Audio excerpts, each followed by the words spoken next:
أعوذ بالله من الشيطان الرجيم بسم الله الرحمن الرحيم اللهم صل على سيدنا محمد وعلى آل سيدنا محمد كما صليت على سيدنا إبراهيم وعلى آل سيدنا إبراهيم وبارك على سيدنا محمد وعلى آل سيدنا محمد كما باركت على سيدنا إبراهيم وعلى آل سيدنا إبراهيم في العالمين إنك حميد مجيد.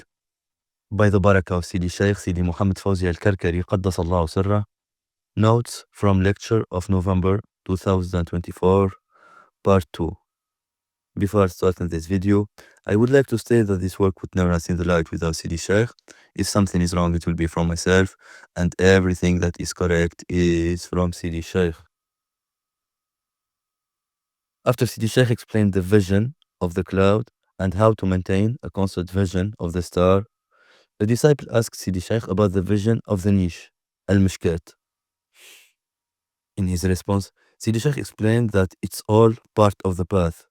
The niche is part of the path. The example of Allah's light isn't complete with just the niche. Allah's light is described using 4 examples. Sidi Shaykh referred to the verse in Surah An-Nur, Bismillah ar-Rahman ar-Rahim. The example of his light is like a niche, and pointed out that the verse doesn't stop there. If it did, people would be satisfied with just the niche and wouldn't seek what's inside. It wouldn't matter if it were empty, dark, contained an animal, a person, or anything else. But God didn't leave his servants in neglect. Instead, he brings them closer to true nearness by continuing the verse, Bismillah ar-Rahman ar-Rahim, within which is a lamp. Therefore, the niche must not be empty. It must contain a lamp. Sidi Shaykh addressed some who claimed to see a ring of light or a moon with an eclipse. He clarified that there are no eclipses in this context. Eclipses occur in God's physical realm, al-Mulk, such as when the moon passes in front of the sun. However, in this context, the eclipse is within the disciple's heart. There isn't a black moon casting a shadow of light. Some claim to see light radiating from the sides like the sun, but with darkness in the center. Sidi Shaykh explained that this is impossible. The sun has known stages: sunrise, forenoon, noon, afternoon, sunset, then starts darkness and night. There is no sun with darkness within it. Therefore, the darkness the disciple sees is in their heart, preventing them from seeing the sun. This darkness is the result of unrighteous actions, sins, and transgressions blocking the light of God. The disciple is blinded, misguided, and distant. What should they do? They must strive in remembrance, be righteous, and try to pierce the darkness. Sidi Shaykh referred to the Quranic verse, Bismillah ar-Rahman ar-Rahim, or like those who are in the depths of the sea, covered by waves, upon which are waves, over which are clouds, darknesses, some upon others. When one extends his hand, he can hardly see it, and he to whom Allah has not granted light, for him there is no light. The disciple must try to pierce the darkness within their soul, nafs, and understand its nature. Sidi Shaykh further explained that when the disciple enters the darkness, they will see their sins, the reasons that prevent them from true nearness to God.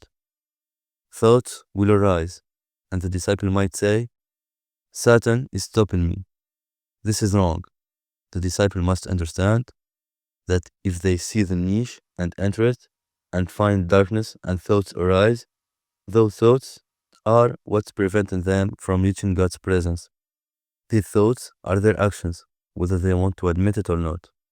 They are not just thoughts, but actions the disciple has committed, harming themselves. They must seek forgiveness and weep for God's pardon. If they think about stealing, it means they steal. If they think about lying, it means they lie. If they think about adultery, it means they commit adultery. If they think about drinking alcohol, it means they drink alcohol. These are actions the disciple has either done or is currently doing. They appear as darkness because the disciple is before the truth, al-haq, and the truth shows them their true selves. The cloud of sins blocks Allah's light. The disciple must pierce that cloud. They mustn't try to push it away by sleeping, saying, I saw the niche today, I will sleep and continue tomorrow to see the lamp. If the disciple engages in remembrance for an hour, and after 15 minutes darkness starts to appear, they must enter it. They must look into that darkness and immerse themselves in it. Some disciples say that when they look into the darkness, they have bad thoughts, doubts, and feel hatred towards the Shaykh and other disciples. The Shaykh doesn't ask for their love, but that hatred is the primary obstacle preventing them from God's presence. It reveals that the deep side claiming to love the Shaykh, the disciple actually hate him. They only love their own interests instead. God shows them their true feelings towards the Shaykh. Another disciple might say that upon entering the circle, they have thoughts of adultery. Where do these thoughts come from? They don't come from outside. They emerge from within. God says in the Quran, Bismillah ar-Rahman ar-Rahim, we will show them our signs in the horizons and within themselves. At that moment, the disciple is with themselves, not with the horizons. They are confronting themselves, looking within. The disciple might tell the Shaykh that they have never committed adultery, but the Shaykh would say they have done it, if not directly, then indirectly. Sidi Shaykh then pointed out to the use of mobile phones as an example. Sidi Shaykh continued, explained that when the disciple directly confronts the darkness within the niche and enters it, the darkness reveals what it holds. It doesn't appear and disappear without purpose. God doesn't bring it to torment the disciple, but to show them who they are, to show them their true worth. The disciple must recognize their worth. If they have a line of divine light within them, they also have tons of darkness. That line of light is a gift from God, while the darkness is what they have brought upon themselves. There are several things they have done or are still doing that prevent them from God's nearness. But when the disciple pledged allegiance to the Shaykh and prayed God to return to him and know themselves, thereby knowing their Lord, God answered the prayer. He revealed what he had bestowed upon them and what was preventing them from him. This darkness then began to appear. At first, the disciple saw it without understanding what it held.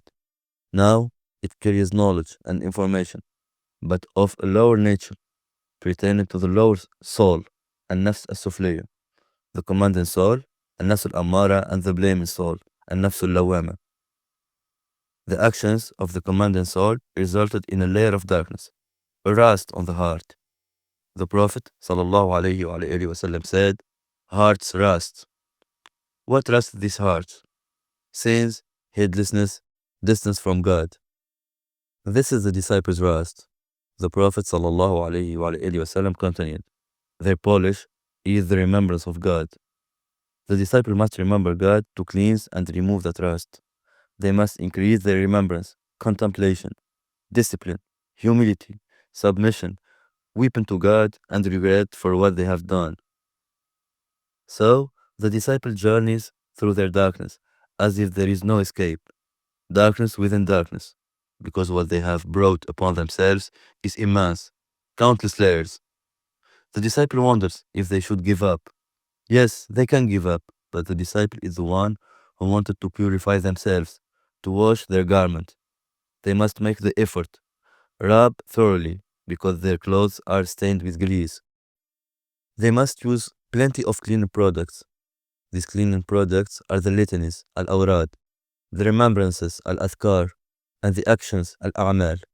The method of cleaning is consistency and perseverance. Cleaning the heart isn't like washing a garment for 2 minutes and drying it. No, cleaning the heart takes time and washing. Sidi Shaykh added that when the disciple begins to pierce through the darkness, little by little, a glimmer of God's light appears. The disciple begins to arrive, to emerge from the dark tunnel. It's as if their destination is becoming visible. This white dot becomes the most precious thing to the disciple, because all they have is darkness, and all that remains is a dot of God's light. They rely on it after God, cherish it, sanctify it, fear its disappearance, rejoice upon seeing it, and begin to commune with their Lord through it, asking Him by the right of the one who revealed it, to increase it and not take it away, to increase their nearness. Then it begins to expand, to grow larger, not like a star, but at least it's clearly visible now, instead of a line or a ray.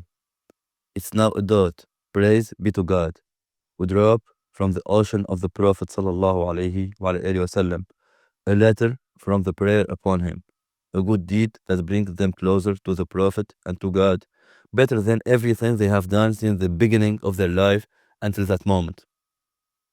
Sidi Shaykh added that now the disciple begins to journey or draw near to the lamp within the niche. But if the disciple continues to see only the niche and the darkness within, it's as if they have reached the cave and are terrified to enter. The people of the cave, Ahlul Kahf, didn't stay at the mouth of the cave. They entered, dwelled, forgot about creation, and remained with the Creator. The disciple must be like them and enter. Here, Sidi Shaykh referred to the Quranic verse, Bismillah ar-Rahman ar-Rahim. If you looked at them, you would turn from them in flight. He added that those who fled from the people of the cave were the enemies of God, those who had no desire for nearness to Him, those who wanted to harm God's people, Ahlullah. Those whose intention was purity and reaching God's presence are the ones who enter. The people of the cave were those whose intention was to reach God's presence. What does people of the cave mean? It means the people of the niche, Ahlul Mishkat. The disciple must be among the people of the niche. They must enter the niche, not just stand and look at it from afar. They must trust in God, mention His name, and enter, seeking refuge from themselves, disowning their lower self, relying on God in His nearness, and entering. So that was all for this video. Alhamdulillah الذي هدانا لهذا وما كنا لنهتدي لولا أن هدانا الله. لقد جاءت رسل ربنا بالحق. اللهم لك الحمد، اللهم لك الحمد، اللهم لك الحمد. اللهم صل على سيدنا محمد وعلى آل سيدنا محمد كما صليت على سيدنا إبراهيم وعلى آل سيدنا إبراهيم، وبارك على سيدنا محمد وعلى آل سيدنا محمد كما باركت على سيدنا إبراهيم وعلى آل سيدنا إبراهيم في العالمين إنك حميد مجيد. سبحان ربك رب العزة عما يصفون، وسلام على المرسلين، والحمد لله رب العالمين.